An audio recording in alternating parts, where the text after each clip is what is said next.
António Cunha, eu neste momento sou estudante do ensino superior, estou a tirar Direito, sou também, e tenho de dizer, um jovem da Juventude Social-Democrata. Agora, não me vão ver a defender sempre o governo e os membros do governo, sejam eles do PSD, porque, enfim, há coisas bem feitas e há coisas mal feitas, como é óbvio. Venho aqui pôr duas simples questões que, na minha opinião, são extremamente importantes. Não daquilo que o professor falou, porque concordei consigo em maior parte das coisas que disse, mas naquilo que me preocupa no futuro. Eu, quando entrei para o 10º ano, ou seja, aluno de ensino secundário, tive de escolher entre as determinadas áreas que havia. Os meus testes psicotécnicos, isto falando do meu caso, para que, enfim, não fui o único, aconteceu a mais pessoas e, portanto, é sempre uma questão que me interpela. Tive de escolher uma área e a área que eu queria seguir era Humanidades para seguir para Direito. Mas havia outras disciplinas que me interessavam. Havia outro conhecimento que eu queria adquirir, mas infelizmente não foi possível. E a minha questão é a seguinte: por que não, tendo, obviamente, as disciplinas bases do curso que se deve ter, da disciplina e de determinado curso, consoante aquilo que a pessoa quer escolher, por que não auxiliar os alunos, e pensando no conhecimento que os alunos vão reter, mais para a frente, não autorizar os alunos a ter outras disciplinas, de outros cursos. Por que não? Porque é que acontece realmente tal como acontece hoje em dia? Primeira questão. A segunda questão, uma coisa que eu vi, relativamente, só uma parte, relativamente aos exames da 4ª classe, eles passaram por mim e eu nem dei por eles, tanto da 4ª classe como do 6º ano. Porque, para mim, eu fiz aquilo, era um teste igual aos outros, seja para passagem para um ciclo a seguir, mas a publicidade toda que me foi dada foi mesmo isto, é pura e simplesmente um teste, e foi tal e qual o teste dos professores. Portanto, quanto a isso, é a única coisa que quero acrescentar. O papel da formação cívica nos alunos do básico. As aulas de formação cívica que eu tive foram uma vergonha. Não se tratou rigorosamente nada daquilo que eu hoje olho para trás e vejo que faltou consciência política, por exemplo, consciência daquilo, porque é que não posso tirar um papel para o chão, porque é que isso está errado, porque muita gente não tem essa educação em casa, e como o professor disse, o objetivo da escola não é educar, é de facto ensinar, e estou 100% de acordo consigo, só que há que utilizar a escola também como uma ferramenta para formar cidadãos conscientes. E porque é que a formação cívica é hoje em dia tão esquecida, tão deixada para trás, tanto nas escolas públicas como no setor privado, porque eu assisti, tanto no público como no privado, onde andei, este abandono total da formação cívica. Queria deixar esta questão, o porquê disto acontecer, que eu de facto não sei, não faço ideia, e também a tal questão do ensino secundário, qual é a sua opinião, o que é que acha que se deve alterar e porquê? Muito obrigado. O meu nome é Filipe Mateus, sou um estudante do 12º ano e gostava de vos transmitir um pouco do meu testemunho do que é que tem sido o secundário e desde já gostava de começar com uma afirmação que todos nós conhecemos, que é o facto de sermos todos diferentes. Todos temos certas preferências, alguns são melhores numa coisa, outros são melhores noutra, como por exemplo sou melhor em algumas disciplinas, como outros são melhores do que outras, e gostava também de começar pela situação dos exames, que acho que estou 100% de acordo, não vejo nada nenhum, mas só que vejo que os conteúdos que são abordados nos exames, por vezes, tentam formatar a pessoa e o aluno a responder, a ter um certo método de raciocínio. E o método de raciocínio que muitas vezes pode ser totalmente diferente do que... Pronto, e uma pessoa pode pensar de uma maneira diferente e é obrigada a pensar daquela maneira. E eu gostava de hoje dar-vos um exemplo. Eu tenho colegas que, como não estão a conseguir atingir médias, estão a tentar ir para outros países que têm outras metodologias diferentes. Vou dar o exemplo do Reino Unido. Uma amiga minha hoje entregou um teste de matemática que vai fazer para entrar na universidade, e uma coisa é que eu vi que o raciocínio que pedem em cada pergunta é uma coisa totalmente diferente dos exames que pedem aqui em Portugal. Em Inglaterra tentam fazer um raciocínio objetivo, e um raciocínio que pode ser abordado de diferentes maneiras. Uma pessoa pode pensar assim, uma pessoa pode pensar outra, não tanto em matemática como em biologia, física e química, tanto faz numa coisa qualquer, enquanto aqui em Portugal não. Em testes de física, que eu já fiz exames e já fiz vários testes, obrigam-nos de certo modo a pensar de uma maneira e a pensar, temos de resolver um exercício, ok, temos de resolvê-lo daquela maneira e não pode ser resolvido de outra maneira, se for resolvido está mal, até porque um dos critérios do exame é mesmo se resolver de uma maneira que não está, que não foi ensinada durante o percurso do ensino secundário, é considerado errado. E queria também abordar outra temática, é o facto de, como o António disse, não haver disponibilidade de outras disciplinas que alunos gostariam de ter. Por exemplo, vou dar o exemplo de uma noção política, porque eu tenho a certeza que mais de metade dos meus colegas de turma não sabem, nem conseguem distinguir o que é um partido de direita e um partido de esquerda. E coisa que eu acho que é essencial na sociedade de hoje em dia, principalmente porque nós somos praticamente adultos, estamos a entrar numa idade em que vamos poder começar a poder votar, pelo menos na minha situação, tenho 17 anos, e acho que é preciso saber isto, principalmente para dar um contributo à sociedade. E outro assunto também é o facto de outras disciplinas, como pronto, esta acabei de dizer da política, como também outra que está a evoluir muito na sociedade hoje em dia, que é a informática, que eu tenho colegas meus que eu considero uns autênticos génios, que nas disciplinas que nos transmitem no nosso curso têm notas baixíssimas, mas baixíssimas.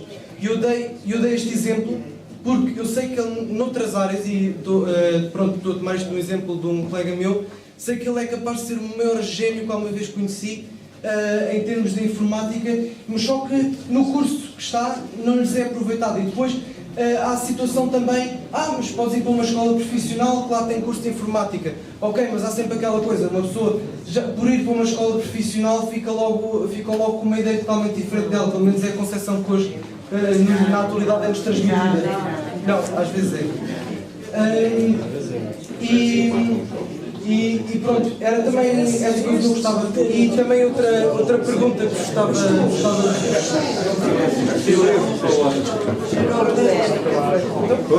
é o que eu ouço.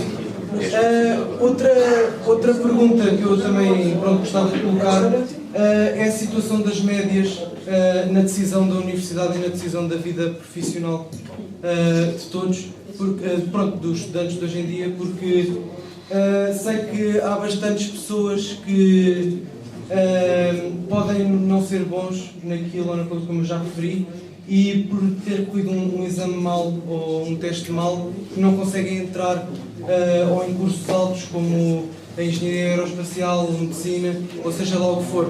Mas são pessoas que têm um caráter e têm uma personalidade que se nota que sejam dedicados e que vão ser ótimos profissionais.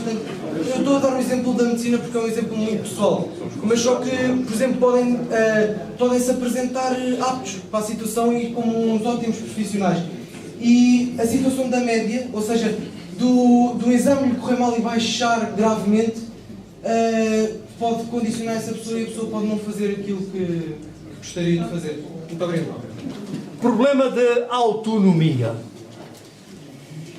O diploma de autonomia diz assim: a autonomia é a capacidade que o Ministério reconhece às escolas, por ali fora.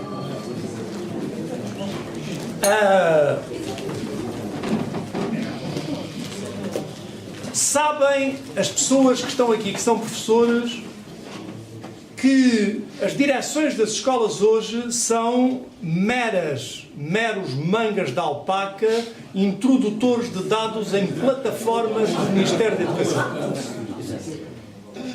E está a autonomia das escolas, é isto, quer dizer, são factótums que são adestrados qual hamster para meter em plataformas informáticas dados que os controladores máximos da 5 de outubro vão controlar.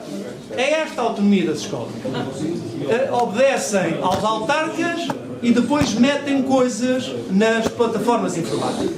Isto só se combate de uma maneira: criando politicamente instrumentos que façam com que os professores mais capazes e com competências pedagógicas e de gestão apareçam a dirigir as escolas. E acabando com as plataformas informáticas, acabando com a burocracia nas escolas, responsabilizando os professores e criando uma coisa que os burocratas de serviço sabiamente destruíram, que é uma Inspeção Geral de Educação Pedagógica. Aliás, o gentil ouvidor que se manifestou, já foram 2, como sociais-democratas, já agora deixem-me dizer que isto é público. Passos Coelho convidou-me para fazer o programa eleitoral do PSD como concorreu às eleições de 2011, trocou por outro que não tinha uma palavra minha 2 dias antes, mas, por exemplo, uma das coisas que estava nesse programa e que foi discutido diretamente com ele em sucessivas reuniões ali na vossa sede, na Lapa, era a criação de uma Inspeção Geral de Ensino que ele aplaudiu entusiasticamente. Tem hoje 200 e poucos inspectores, nenhum pedagógico, é só administrativos e financeiros. Ora, um sistema de ensino não funciona assim. A Inspeção Geral deve ser uma inspeção pedagógica. Se há aqui professores de 1979, sabem que nas escolas professores telefonavam aos inspectores, marcavam reuniões com eles, a relação era assim, porque eram pessoas mais experientes que estavam ali para ajudar os professores das escolas. Julgo que será do seu tempo, sabe que não estou a mentir. A autonomia, por exemplo, em matéria de concurso de professores, com aquelas contratações por bolsa que são inconstitucionais, porque a lei é muito clara e diz que têm que ser as mesmas condições para qualquer cidadão. O direito ao concurso público não é compaginável com a contratação por bolsa de escola. Deu 1.100... Alguém disse aqui que os professores eram genuinamente burocratas. Não são todos. Mas aqueles que chegam ao mando atualmente são os piores burocratas que eu conheci nos dias da vida. 1.149 páginas de critérios deu a última bolsa de contratação das escolas. 1.149 páginas de critérios. Questão dos exames. Voltou aqui a ser abordado o problema. Eu aproveito para dizer àquele meu opositor, aquele senhor, não fixou o seu nome, peço desculpa. Do enchimento. A questão não é o de fazer ditado, de saber escrever, provavelmente expressei-me mal. É que a meta diz uma coisa que é um paradoxo. Ou se fala fluentemente, ou se lê sílaba a sílaba. Não está mal nem o fluente, nem o sílaba a sílaba. Aliás, quando se começa a aprender a ler, pois, todos nós começamos sílaba a sílaba. O que é, de facto, de mente capto, e neste caso o mente capto é ministro, é escrever que a meta é ou fluentemente ou sílaba a sílaba. É caso para dizer, ó, coisinho, afinal é o quê? É sílaba a sílaba ou é fluentemente? Quando é que é sílaba a sílaba e quando é que passa a ser fluentemente? Esta é a questão. A composição do currículo que aquele não fixei o nome, António colocou. Repara, António, em tese geral eu concordo consigo. É aí que está a complexidade do desenvolvimento curricular. Nós temos hoje no sistema de ensino um problema terrível. Nós temos que fazer escolhas. Em média, as crianças do ensino básico, em média, porque há quem passe muito mais, as crianças do ensino básico passam na escola 30 horas por semana. Em média, passam na escola 30 horas por semana. Há uma coisa que tem que entrar na cabeça dos políticos. As crianças e os professores têm limites físicos. É bárbaro fechar uma criança de tenra idade, ensino básico, 30 horas numa escola. 30 horas numa escola. No meu tempo, e cheguei onde estou, eu ia para a escola às 8 da manhã, saía ao meio-dia e depois ia viver como criança que era. Apanhar amoras, apanhar pardais, rasgar roupa. Bom, fiquei sempre no quadro de honra.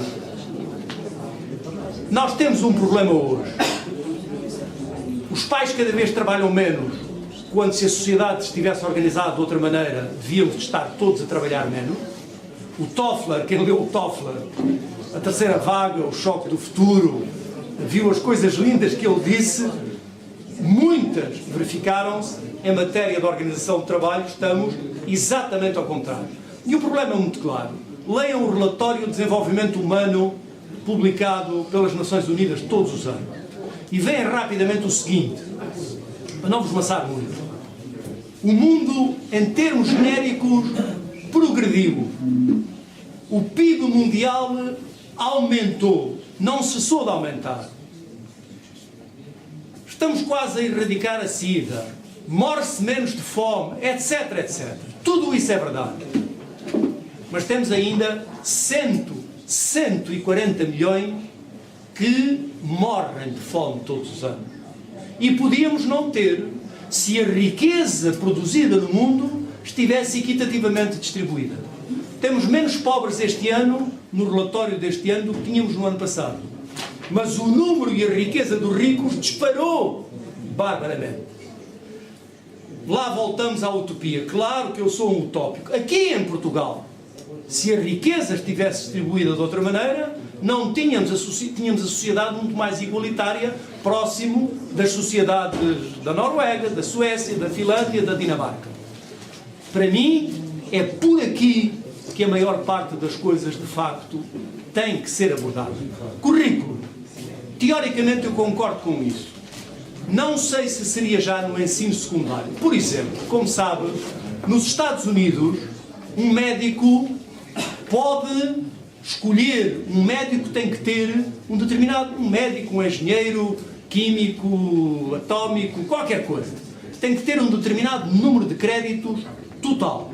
Tem que ter disciplinas básicas, que são obrigatórias, do seu curso.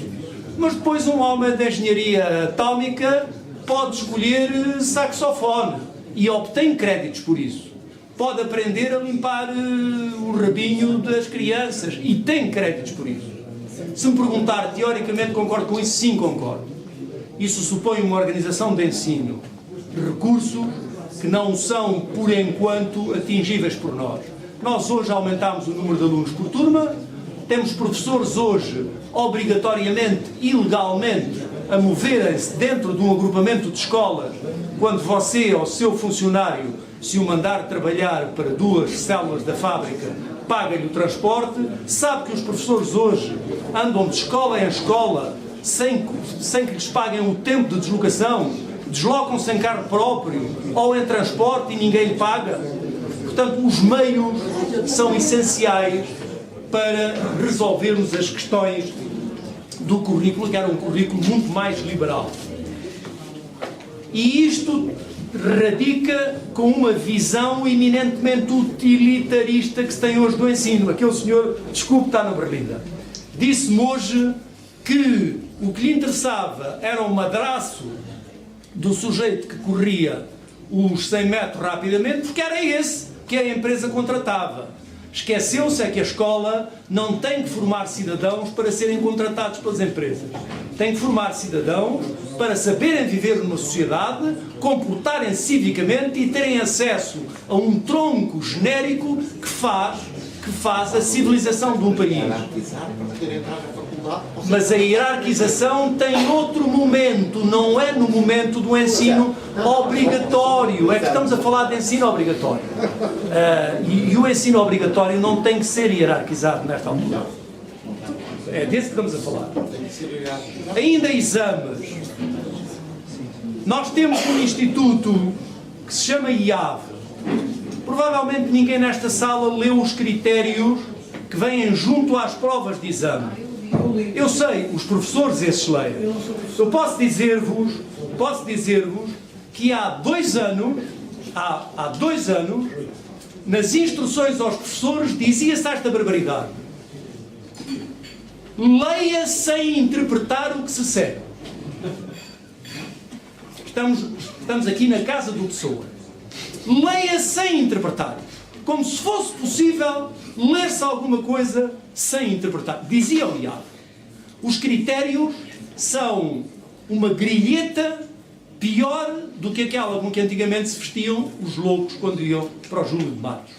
E os professores aceitam serem tratados como mentecatos. É isto que são os exames atualmente em Portugal. Volto a dizer, os exames têm uma função: hierarquizar diferentes classificações de diferentes escolas, porque não há, deixem-me chocar-vos com isto, toda a gente tem a boca cheia de objetividade. Nada na vida é objetivo. É tudo subjetivo. O tempo, meus senhores, com isto termino. O que é que vai acontecer ao recorde dos 100 metros? Vai cair sempre ou um dia não cai mais? Desculpa, respondam. Em quanto é que está o recorde de 100 metros atualmente? 9,58. O que é que vai acontecer? Desculpem, daqui para a frente o que é que vai acontecer? Vai cair sempre. Então quer dizer, chegamos a uma altura em que o homem chega no momento de partir. Isto é um sofisma. Como é que ele se resolve? Exatamente porque nem a medição do tempo é objetiva. Recordam-se como é que era no tempo em que eu fazia atletismo? Estavam 3 padeiros em cima de escadotes, de cronómetro na mão. A malta chegava, cortava a meta e eles carregavam no cronómetro. Depois fazia-se a média porque cada um via diferentemente, tinha um tempo de reflexo diferente e o tempo apurava-se com a média dos 3. Hoje há mecanismos fabulosos, fotofiche, não sei o quê, aquilo é muito mais preciso. Sabem como é que se resolve este sofisma do recorde dos 100 metros? Sim, ele vai sempre cair. Cada vez a capacidade de medir frações mais pequenas do tempo vai ser maior. O que prova filosoficamente que nem a medição do tempo é objetiva, é subjetiva.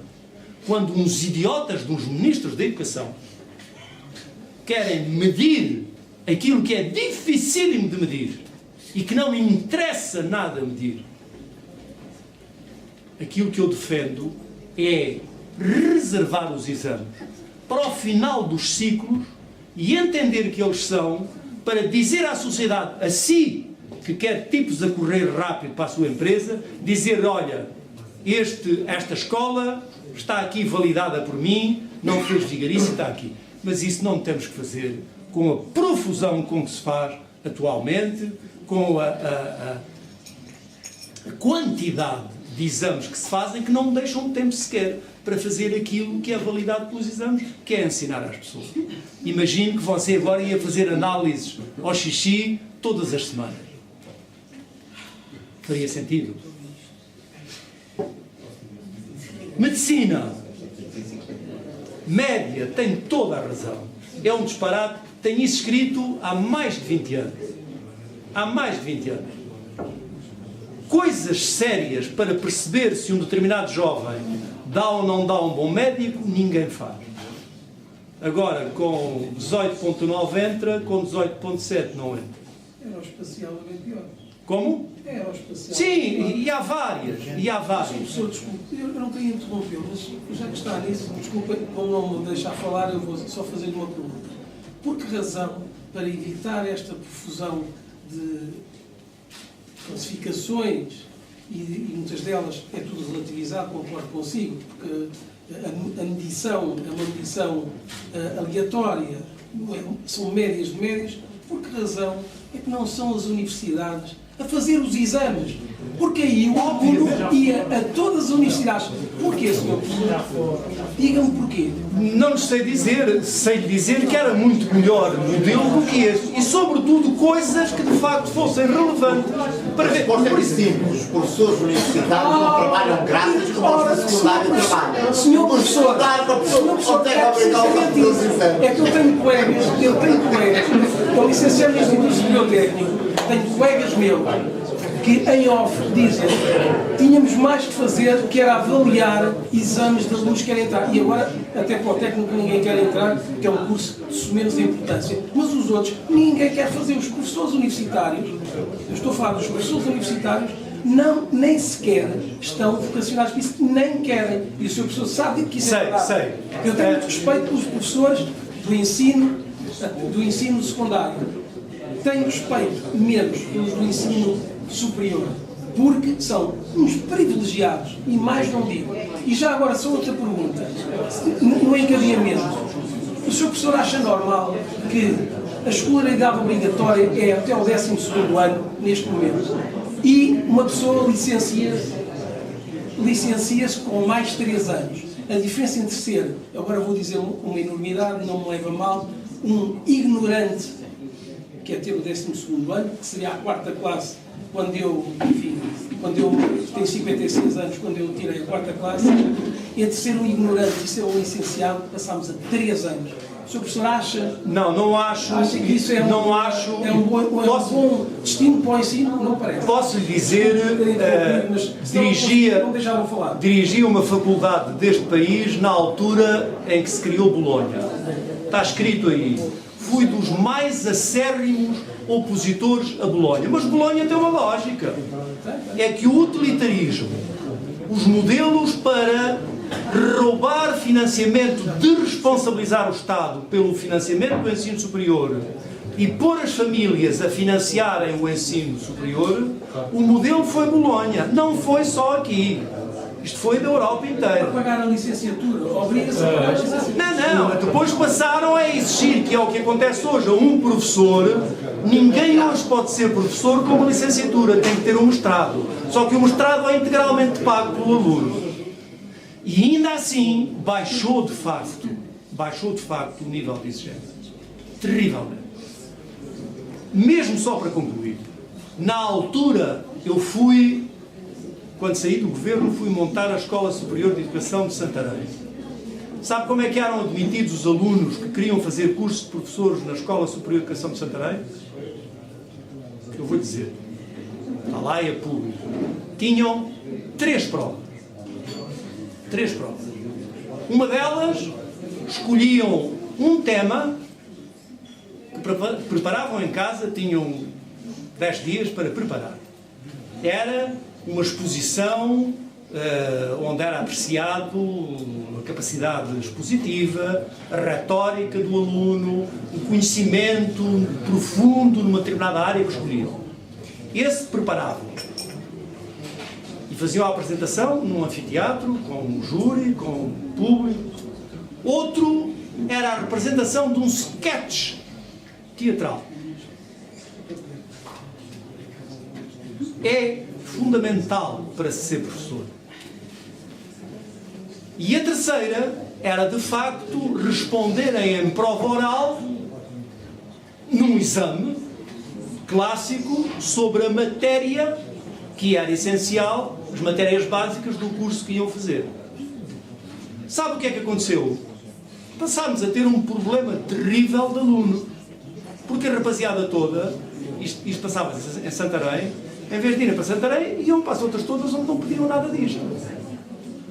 Em determinada altura, o Conselho Científico, que deve tratar disto, mas não deve tratar das matrículas, começou a dizer: epá, não vamos ter dinheiro para pagar os professores, temos que avacalhar o esquema. Portanto, é aquilo que está a dizer. É isso que está a dizer, concordo consigo. Que era um exercício muito curioso. Agarrem mestrados de várias instituições públicas e privadas, faça este exercício. Agarrem os mestrados com vários títulos. Veja o corpo docente e vai verificar que cadeiras que se chamam ABC num sítio Z, Y e X noutro sítio, lógicas curriculares completamente diferentes, desde que vai lá encontrar o mesmo professor que dá exatamente a mesma coisa, com nomes completamente diferentes, em cursos de lógica curricular completamente diferentes. Isto não é sério, mas de facto existe. Ok.